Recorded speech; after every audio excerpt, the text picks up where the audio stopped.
हाँ जी, अस्सलाम वालेकुम। Welcome back to my channel शेर और शेराजी। आज फिर आपके पास एक और हस्बे मामूल गज़ल के साथ।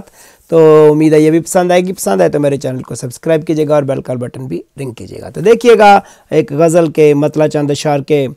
मैं उससे दूर हूँ वो मेरी दस्तरस में है, मैं उससे दूर हूँ वो मेरी दस्तरस में है, वो आजकल मेरे बारे में पेशो पस में है। मैं उससे दूर हूँ वो मेरी दस्तरस में है, वो आजकल मेरे बारे में पेशो पस में है।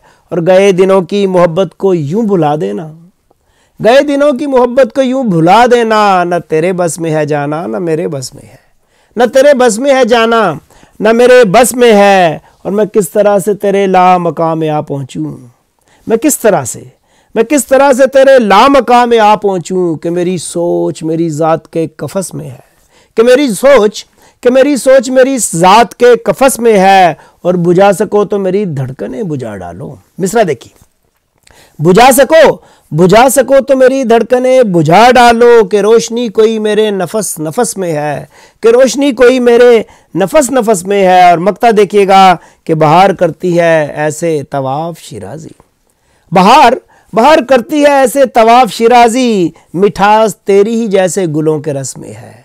बहार करती है ऐसे तवाफ शिराजी, मिठास तेरी ही जैसे गुलों के रस में है। मैं उससे दूर हूँ वो मेरी दस्तरस में है, वो आजकल मेरे बारे में पेशो पस में है।